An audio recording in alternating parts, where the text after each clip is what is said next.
ದೇವರು ಪ್ರೀತಿಸುವ ಪ್ರೀತಿಯ ಬಿಗ್ ಜೆ ಟಿ ವಿ ಪ್ರಿಯ ವೀಕ್ಷಕರಿಗೆ ನಮ್ಮ ಕರ್ತನಾದ ಯೇಸು ಕ್ರಿಸ್ತನ ಹೆಸರಿನಲ್ಲಿ ನಿಮ್ಮನ್ನು ವಂದಿಸಿ ಸ್ವಾಗತ ಬಯಸ್ತಿದ್ದೇವೆ. ಬನ್ನಿರಿ, ದೇವರ ವಾಕ್ಯವನ್ನು ಇಂದು ನಾವು ಅಧ್ಯಯನ ಮಾಡಿಕೊಳ್ಳೋಣ. ಇಂದಿನ ನಮ್ಮ ಅಧ್ಯಯನ 2ನೇ ಕೊರಿಂಥದವರಿಗೆ ಬರೆದ ಪತ್ರಿಕೆ, the second book of Corinthians chapter 2, 2ನೇ ಅಧ್ಯಾಯ. 2ನೇ ಕೊರಿಂಥ 2ನೇ ಅಧ್ಯಾಯದಲ್ಲಿ ಆತ್ಮಿಕ ತಂದೆ ಮತ್ತು ಆತ್ಮಿಕ ಮಗುವಿನ ಅನ್ಯೋನ್ಯತೆಯ 14 ಆಶೀರ್ವಾದಗಳು, 14 blessings of spiritual father spiritual child's fellowship. ಅವರಿಬ್ಬರ ಅಂದರೆ ಆತ್ಮಿಕ ತಂದೆ ಮತ್ತು ಆತ್ಮಿಕ ಮಗುವಿನ ಅನ್ಯೋನ್ಯತೆಯಲ್ಲಿ ಇರುವಂಥ 14 ಆಶೀರ್ವಾದಗಳನ್ನು 2ನೇ ಕೊರಿಂಥ 2ನೇ ಅಧ್ಯಾಯದಿಂದ ನಾವು ಅಧ್ಯಯನ ಮಾಡಿಕೊಳ್ಳೋಣ. ಬನ್ನಿರಿ. ಮೊದಲನೇದಾಗಿ 2ನೇ ಕೊರಿಂಥ 2ನೇ ಅಧ್ಯಾಯದ ಮೊದಲನೇ ವಚನದಲ್ಲಿ ನಾವು ನೋಡುವಾಗ, ಆತ್ಮಿಕ ತಂದೆ ಆತ್ಮಿಕ ಮಗುವನ್ನು ದುಃಖಪಡಿಸಬಾರದೆಂದು ತೀರ್ಮಾನ ಮಾಡಿಕೊಳ್ಳುವುದು. ಆತ್ಮಿಕ ತಂದೆ ಆತ್ಮಿಕ ಮಗುವನ್ನು ದುಃಖಪಡಿಸಬಾರದು ಎಂದು ತೀರ್ಮಾನಿಸುವುದು. The spiritual father decides not to make the spiritual child sad. ಯಾಕಂತ ಹೇಳಿದರೆ, ಇನ್ನೊಮ್ಮೆ ನಿಮ್ಮ ಬಳಿಗೆ ನಾನು ಬಂದು ನಿಮ್ಮನ್ನು ದುಃಖಕ್ಕೀಡು ಮಾಡಬಾರದೆಂದು ನಾನು ನಿರ್ಧರಿಸಿಕೊಂಡ್ರಂತೆ. ಯಾಕಂದರೆ ನಾನು ಆತ್ಮಿಕ ಮಕ್ಕಳ ಹತ್ರ ಹೋದಾಗ ಅವ್ರನ್ನ ನೋಯಿಸಬಾರ್ದು, ಅವ್ರನ್ನ ದುಃಖಪಡಿಸಬಾರ್ದು. ವಾವ್, ಎಂಥ ಒಂದು ಆತ್ಮಿಕ ತಂದೆ ಮಗುವಿನ ಸಂಬಂಧ, ಅನ್ಯೋನ್ಯತೆ. ಎರಡನೇದಾಗಿ, ಭಾಳ ಎಮೋಷ್ನಲ್ ಆಗಿ ಉದ್ವೇಗ ಭರಿತವಾಗಿರುವಂಥ ಒಂದು ಮಾತಿದು. 2ನೇ ಅಧ್ಯಾಯ 2ನೇ ವಚನ. ಅದೇನಂತ ಹೇಳಿದ್ರೆ, ಒಂದು ವೇಳೆ ದುಃಖಪಡಿಸಿದರೆ ತನ್ನನ್ನು ಸಂತೋಷಪಡಿಸುವವರು ಯಾರು ಎಂಬ ವಿಚಾರ. ಇದು 2ನೇ ಆಶೀರ್ವಾದ. ಮೊದಲನೇ ಆಶೀರ್ವಾದ, ಒಬ್ಬ ಆತ್ಮಿಕ ತಂದೆ ಇದ್ದಾರೆ, ಆತ್ಮಿಕ ಮಗುವನ್ನು ದುಃಖಪಡಿಸಬಾರದು ಅನ್ನುವಂಥ ಒಂದು ಯೋಚನೆ ಅಥವಾ ತೀರ್ಮಾನ. ಎರಡನೇದಾಗಿ, ಒಂದು ವೇಳೆ ನಾನು ಆತ್ಮಿಕ ಮಕ್ಕಳನ್ನು ದುಃಖ ಮಾಡಿಬಿಟ್ರೆ ನನ್ನನ್ನು ಸಂತೋಷಪಡಿಸೋದು ಯಾರು ಎಂಬಂಥ ಲಾಜಿಕಲ್ ತರ್ಕಶಾಸ್ತ್ರಬದ್ಧ ಪ್ರಶ್ನೆ ಆತ್ಮಿಕ ತಂದೆಗಿದೆ. ಆದ ಕಾರಣ 2ನೇ ವಚನದಲ್ಲಿ, ನಾನೇ ನಿಮ್ಮನ್ನು ದುಃಖಪಡಿಸಿದರೆ ನೀವಲ್ಲದೆ ನನ್ನನ್ನು ಸಂತೋಷಪಡಿಸುವವರು ಬೇರೆ ಯಾರಿದ್ದಾರೆ? ವಾವ್! ಈಗ ನನ್ನನ್ನು ಸಂತೋಷಪಡಿಸುವಂಥವ್ರು ಹಾಗಾದರೆ ಕೊರಿಂಥದವರು, ಅಂದರೆ ಆತ್ಮಿಕ ಮಕ್ಕಳು ಆಗಿರುವಂಥ ಕೊರಿಂಥದವರು ಬಹಳ ಹತ್ತಿರದವರಾಗಿದ್ದರು.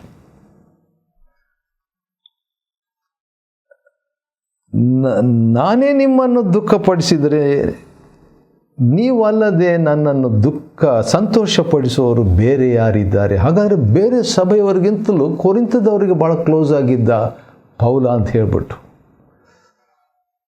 ಯಾಕಂದರೆ, ಸರಿ, ನೀವು ನನ್ನನ್ನು ಸಂತೋಷಪಡಿಸಿದರೆ ನನಗೆ ಬೇರೆ ಸಭೆಯವರು ಸಂತೋಷಪಡಿಸ್ತಾರೆ, ಬೇರೆ ನೀವು ಆತ್ಮಿಕ ಮಕ್ಕಳು ನನಗೆ ಸಂತೋಷಪಡಿಸಿದರೆ ಬೇರೆ ಆತ್ಮಿಕ ಮಗು ನನಗಿದ್ದಾರೆ, ಮಕ್ಕಳಿದ್ದಾರೆ, ಅವರು ನನ್ನ ಸಂತೋಷಪಡಿಸ್ತಾರೆ ಅಂತ ಹೇಳ್ಬೋದಾಗಿತ್ತು. ಆ ರೀತಿಯಾಗಿ ಹೇಳ್ತಾ ಇಲ್ಲ. ಅದು ಕೂಡ ಭಾಳ ಉದ್ವೇಗ ಭರಿತವಾದಂಥ ಒಂದು ಪಾತ್ರ ಈ ಮಾತು. ಮೂರನೇದಾಗಿ, ಆತ್ಮಿಕ ತಂದೆಯ ಸಂತೋಷವೇ ಆತ್ಮಿಕ ಮಕ್ಕಳ ಸಂತೋಷ ಎಂಬಂಥ 3ನೇ ಆಶೀರ್ವಾದ. ನಾವೇನು ನೋಡ್ಕೊಳ್ತಾ ಇದ್ದೀವಿ ಅಂತ ಹೇಳಿದ್ರೆ, ಆತ್ಮಿಕ ತಂದೆ ಆತ್ಮಿಕ ಮಗುವಿನ ಅನ್ಯೋನ್ಯತೆಯಲ್ಲಿರುವ 14 ಆಶೀರ್ವಾದಗಳು. ಅದರಲ್ಲಿ 3ನೇ ಆಶೀರ್ವಾದ ಏನಂದರೆ, ಆತ್ಮಿಕ ತಂದೆಯ ಸಂತೋಷವೇ ಆತ್ಮಿಕ ಮಗುವಿನ ಸಂತೋಷ ಅಥವಾ ಆತ್ಮಿಕ ಮಕ್ಕಳ ಸಂತೋಷ. ಯಾಕಂತ ಹೇಳಿದರೆ, 2 ಕೊರಿಂಥ 2ನೇ ಅಧ್ಯಾಯದ 3ನೇ ವಚನದ 2ನೇ ಭಾಗದಲ್ಲಿ ನನ್ನ ಸಂತೋಷವು ನಿಮ್ಮೆಲ್ಲರ ಸಂತೋಷವೇ ಎಂದು. ನೋಡಿದ್ರ, ನನ್ನ ಸಂತೋಷವು ನಿಮ್ಮೆಲ್ಲರ ಸಂತೋಷವು. ಎಷ್ಟು ಆತ್ಮಿಕವಾಗಿ ಹತ್ತಿರವಾಗಿದ್ದರು ಈಗ ಈ ಆತ್ಮಿಕ ತಂದೆ ಮತ್ತು ಆತ್ಮಿಕ ಮಕ್ಕಳಂತ ನಾವು ನೋಡಿಕೊಳ್ತೇವೆ.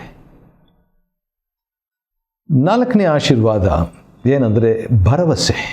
ಅದೇ ವಚನದಲ್ಲಿ 2 ಕೊರಿಂಥ 2ನೇ ಅಧ್ಯಾಯ 3ನೇ ವಚನದ 2ನೇ ಭಾಗದಲ್ಲಿ ನಿಮ್ಮೆಲ್ಲರ ವಿಷಯದಲ್ಲಿ ನನಗೆ ಭರವಸೆ ಇರುವುದರಿಂದ ನಾನು ಇದನ್ನು ನಿಮಗೆ ತಿಳಿಸ್ತಾ ಇದ್ದೇನೆ ಅಥವಾ ಬರಿತಾ ಇದ್ದೇನೆ. ಭರವಸೆ. ಎಷ್ಟು ಜನರ ಮೇಲೆ ನಿಮ್ಮೆಲ್ಲರ ವಿಷಯದಲ್ಲಿ ನನಗೆ ಭರವಸೆ ಇದೆ. Spiritual father had confidence in all is spiritual children. ಇದು ಭಾಳ ಇಂಪಾರ್ಟೆಂಟ್. ಸಂದೇಹ ಪಡೋದು, ಏನು ಮಾಡ್ತಾರೋ, ಏನಾದರೂ ನನಗೆ ಮೋಸ ಮಾಡಿಬಿಡ್ತಾರೋ, ಏನಾದರೂ ನನ್ನ ಬಗ್ಗೆ ಹೇಳಿಬಿಡ್ತಾರೋ, ಆ ರೀತಿಯಾಗಿ ಒಂದು ಅಭದ್ರತೆಯ ಆತ್ಮಿಕ ತಂದೆ ಪೌಲನಾಗಿರಲಿಲ್ಲ. ಅವರೆಲ್ಲರ ಮೇಲೆ ಪೌಲನಿಗೆ ಭರವಸೆ ಇತ್ತು. He had confidence. ಮತ್ತು 5ನೇದಾಗಿ ಭಾಳ ಚೆನ್ನಾಗಿದೆ ಇದು. ನಾವೇನು ನೋಡ್ಕೊಳ್ತಿದ್ವಿ ಅಂದರೆ 2 ಕೊರಿಂಥ 2ನೇ ಅಧ್ಯಾಯದಿಂದ ಆತ್ಮಿಕ ತಂದೆ ಮತ್ತು ಆತ್ಮಿಕ ಮಗುವಿನ ಅನ್ಯೋನ್ಯತೆಯಲ್ಲಿ ಇರುವ 14 ಆಶೀರ್ವಾದಗಳನ್ನು ನಾವು ನೋಡ್ಕೊಳ್ತಾ ಇದ್ದೇವೆ. ಈಗಾಗಲೇ 4 ಮುಗಿತು, ಇನ್ನು 10 ಆಶೀರ್ವಾದಗಳನ್ನು ನಾವು ನೋಡಲಿಕ್ಕಿದೆ. ಆದ ಕಾರಣ 5ನೇ ಆಶೀರ್ವಾದ ಏನಂದರೆ ಆತ್ಮಿಕ ತಂದೆ ತನ್ನ ಅಧಿಕ ಪ್ರೀತಿಯನ್ನು ಆತ್ಮಿಕ ಮಕ್ಕಳಿಗೆ ತಿಳಿಸುವುದು. The spiritual father expresses his deep love for his spiritual children. ನಾನು ನಿಮ್ಮನ್ನು ಪ್ರೀತಿಸ್ತೇನಂತ ಅಷ್ಟಕ್ಕೆ ಹೇಳಲಿಲ್ಲ, ಆದರೆ ಯಾವ ರೀತಿಯಾಗಿ ಆತನು ತಿಳಿಸ್ತಾನಂತ ಹೇಳ್ಬಿಟ್ಟು 2 ಕೊರಿಂಥ 2ನೇ ಅಧ್ಯಾಯ 4ನೇ ವಚನದಲ್ಲಿ ನಿಮಗೆ ದುಃಖವಾಗಬೇಕಂತ ಅಲ್ಲ, ನಿಮ್ಮ ಮೇಲೆ ನನಗಿರುವ ಅಧಿಕವಾದ ಪ್ರೀತಿಯನ್ನು ನೀವು ತಿಳಿದುಕೊಳ್ಳಬೇಕೆಂತಲೇ ನಾನು ಭಾಳ ಪ್ರೀತಿಸ್ತೇನೆ ಕೊರಿಂಥದವರೇ, ಭಾಳ ಪ್ರೀತಿಸ್ತೇನೆ ನನ್ನ ಆತ್ಮಿಕ ಮಕ್ಕಳೇ ಎಂಬುದನ್ನು ನೀವು ತಿಳ್ಕೋಬೇಕು ಅಂತೇಳಿ ತಿಳಿದುಕೊಳ್ಳಬೇಕೆಂತಲೇ ನಾನು ಕಣ್ಣೀರಿನಿಂದಲೂ ಹೃದಯದ ವೇದನೆಯಿಂದಲೂ ನಿಮಗೆ ಬರೆದೆನು. ಕಣ್ಣೀರು ಅಧಿಕ ಪ್ರೀತಿಯ ಪ್ರಕಟಣೆ. Tears is an expression of much love of a spiritual father to the spiritual child. ಅಷ್ಟೇ ಅಲ್ಲ, ಹೃದಯದ ವೇದನೆ ಆತ್ಮಿಕ ತಂದೆಯ ಆತ್ಮಿಕ ಮಗುವಿಗಾಗಿ ಆತ್ಮಿಕ ತಂದೆಗೆ ಇರುವಂಥ ಅಧಿಕ ಪ್ರೀತಿ. heartful pain in the heart is an expression of much love of the spiritual father to the spiritual child. Wow!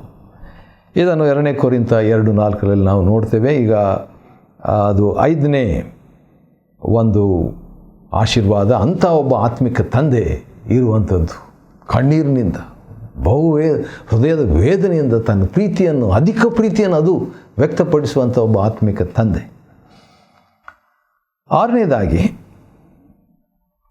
ಆತ್ಮಿಕ ತಂದೆಯ ದುಃಖ ಆತ್ಮಿಕ ಮಕ್ಕಳ ದುಃಖ ಎಂಬ ಆಶೀರ್ವಾದ. ಇದು ಹೇಗೆ ಆಶೀರ್ವಾದ ಅಂದರೆ ಅದು ಅಷ್ಟೊಂದು ಐಡೆಂಟಿಫೈ ಮಾಡಿಕೊಂಡು ಅಂದರೆ ಗುರುತಿಸಿಕೊಳ್ಳುವಂಥ ಒಂದು ಸಂಬಂಧ ಇದು, ಅನ್ಯೋನ್ಯತೆ ಇದು. ಆದ ಕಾರಣ ಇದನ್ನು ನಾನು ಪ್ಲಸ್ ಪಾಯಿಂಟ್ ಆಗಿ ನಾನು ನೋಡ್ತೀನಿ. ಯಾಕಂತೇಳಿದರೆ 5ನೇ ವಚನ 2 ಕೊರಿಂಥ 2ನೇ ಅಧ್ಯಾಯದ 5ನೇ ವಚನ, ನಿಮ್ಮಲ್ಲಿ ಯಾರಾದರೂ ನನ್ನನ್ನು ದುಃಖಪಡಿಸಿದರೆ ಅವನು ನನ್ನನ್ನು ಮಾತ್ರವೇ ದುಃಖಪಡಿಸಿದೆ, ನಿಮ್ಮೆಲ್ಲರನ್ನೂ ದುಃಖಪಡಿಸಿದ್ದಾನೆ. ಈಗ ನೋಡ್ರಿ, ಆತ್ಮಿಕ ಮಕ್ಕಳಲ್ಲಿ ಒಬ್ಬರು ಯಾರಾದರೂ ದುಃಖಪಡಿಸ್ಬಿಟ್ರೆ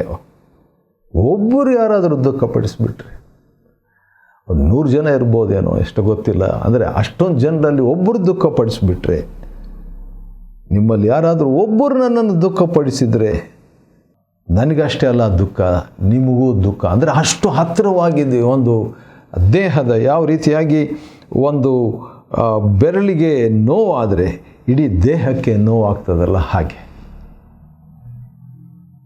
7ನೇದಾಗಿ ಇನ್ನೊಂದು ವಿಷಯ, ಕ್ಷಮಾಪಣೆ. 7ನೇ ಆಶೀರ್ವಾದ ಏನಂತ ಹೇಳಿದ್ರೆ, ಫರ್ಗಿವ್ ನಾಟ್ ಟು ಸಾರೋ. ದುಃಖ ಪಡದಂತೆ ಕ್ಷಮಿಸುವುದು. ಅದನ್ನು ಎಕ್ಸ್ಪ್ಲೇನ್ ಮಾಡಬೇಕು ನಾನು, ಯಾಕಂದರೆ ಇದು ನನ್ನ ಜೀವನದಲ್ಲಿ ಬಹಳ ಸುಮಾರು 10-15 ವರ್ಷಗಳಿಂದ ಇದು ಆಗ್ತಾ ಇದೆ. ಆದ ಕಾರಣ ಇದು ನಾನು ಅರ್ಥ ಮಾಡಿಕೊಳ್ಳಲಿಕ್ಕೆ ನನಗೆ ಅನುಕೂಲ. ಯಾಕಂತ ಹೇಳಿದ್ರೆ, ಈಗ ಪೌಲನು 2ನೇ ಕೊರಿಂಥ 2:7 ಅವನನ್ನು ಕ್ಷಮಿಸಿರಿ ಮತ್ತು ಸಂತೈಸಿರಿ. ಒಂದು ವೇಳೆ ತಪ್ಪು ಮಾಡಿದಂಥ ವ್ಯಕ್ತಿಯನ್ನು ಕ್ಷಮಿಸದಿದ್ದರೆ, ತಪ್ಪು ಮಾಡಿದಂಥ ವ್ಯಕ್ತಿಯನ್ನು ಸಂತೈಸದಿದ್ದರೆ, ಹಾಗಾದರೆ ತಪ್ಪು ಮಾಡಿದ ವ್ಯಕ್ತಿಯನ್ನು ಕ್ಷಮಿಸಿ ಸಂತೈಸದಿದ್ದರೆ ಅವನು ತುಂಬ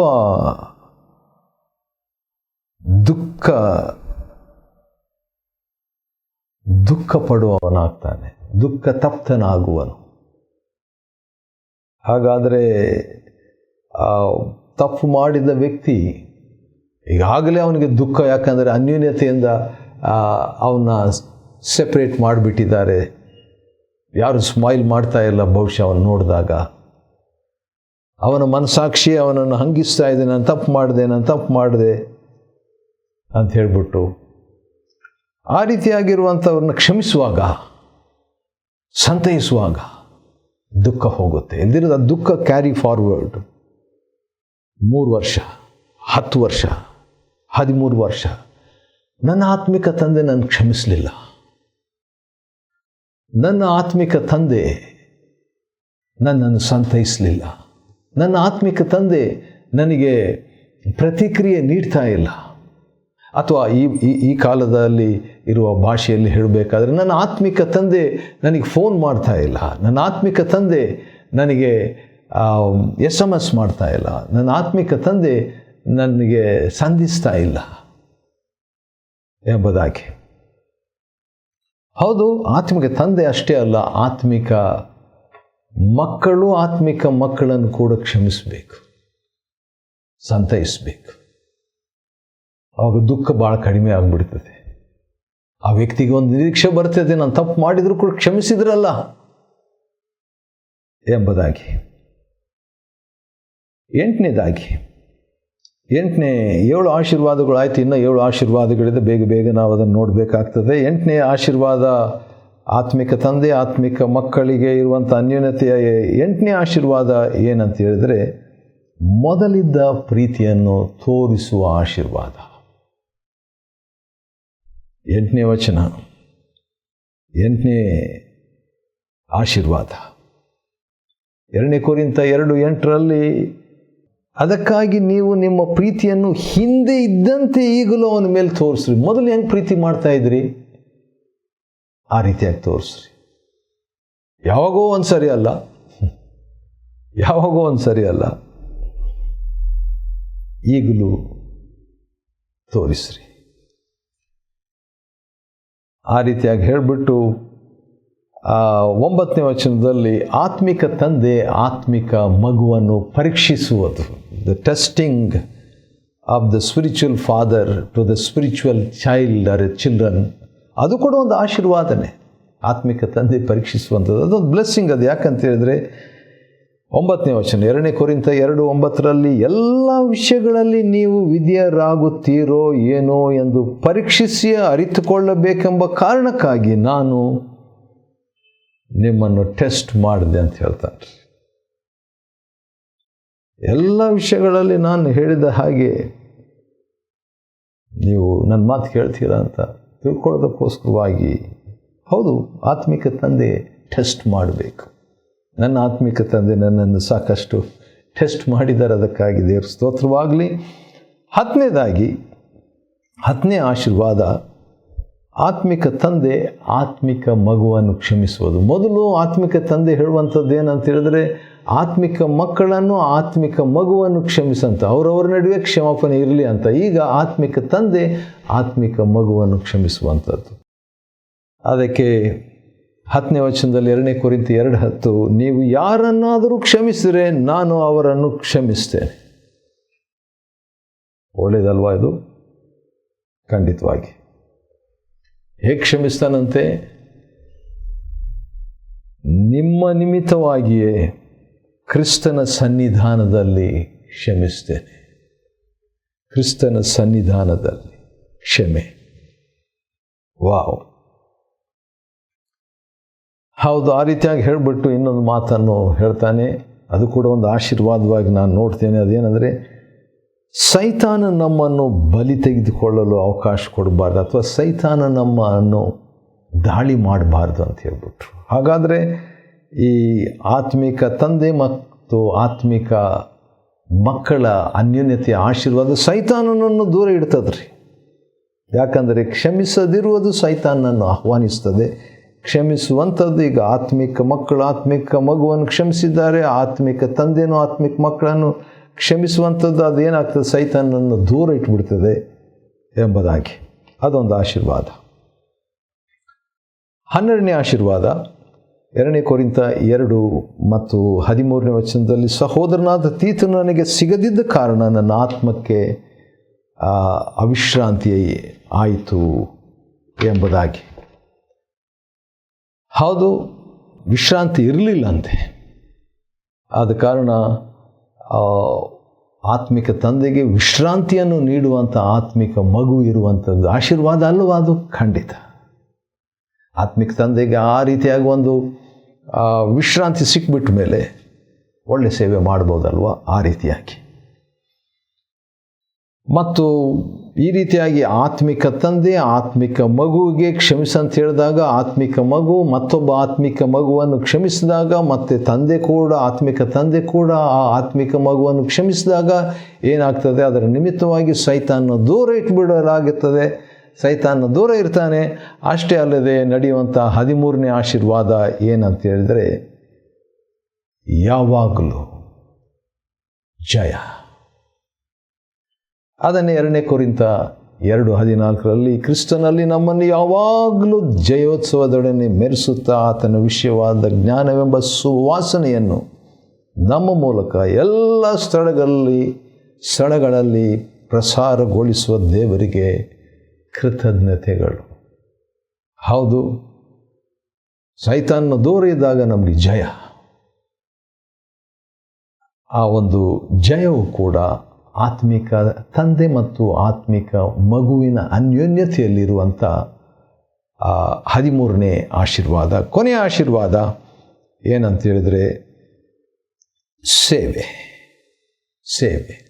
ಅನ್ಯೋನ್ಯತೆ ಬರ್ತದೆ, ಸೇವೆಯನ್ನು ಬರ್ತದೆ. 17ನೇ ವಚನದ ಕೊನೆಯ ಭಾಗದಲ್ಲಿ, ನಾವು ನಿಷ್ಕಪಟಿಗಳಾಗಿ ದೇವರಿಂದ ಉಪದೇಶ ಹೊಂದಿದವರಿಗೆ ತಕ್ಕ ಹಾಗೆ ಕ್ರಿಸ್ತನ ಅನ್ಯೋನ್ಯತೆಯಲ್ಲಿದ್ದುಕೊಂಡು ದೇವರ ಸಮಕ್ಷಮದಲ್ಲಿಯೇ ಮಾತಾಡ್ತೇವೆ.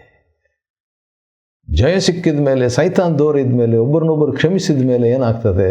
ಅವರ ನಡುವೆ ಒಳ್ಳೆಯ ಸೇವೆ ಪ್ರಾರಂಭವಾಗ್ತದೆ. ಆತ್ಮಿಕ ತಂದೆಯ ಮುಖಾಂತರ ಮತ್ತು ಆತ್ಮಿಕ ಮಕ್ಕಳ ಮುಖಾಂತರ ಕೂಡ. ಈ ರೀತಿಯಾಗಿ ಮುಗಿಯುತ್ತದೆ 2 ಕೊರಿಂಥ 2ನೇ ಅಧ್ಯಾಯ. ಇದರಿಂದ ನಾವು ಆತ್ಮಿಕ ತಂದೆ ಆತ್ಮಿಕ ಮಗುವಿನ ಅನ್ಯೋನ್ಯತೆಯಲ್ಲಿರುವಂಥ 14 ಆಶೀರ್ವಾದಗಳನ್ನು ಅಧ್ಯಯನ ಮಾಡಿಕೊಳ್ಳುವಂತೆ ದೇವರು ಕೊಟ್ಟ ಕೃಪೆಗಾಗಿ ಆತನಿಗೆ ಸ್ತೋತ್ರವಾಗಲಿ. ದೇವರು ನಿಮ್ಮನ್ನು ಆಶೀರ್ವದಿಸಲಿ.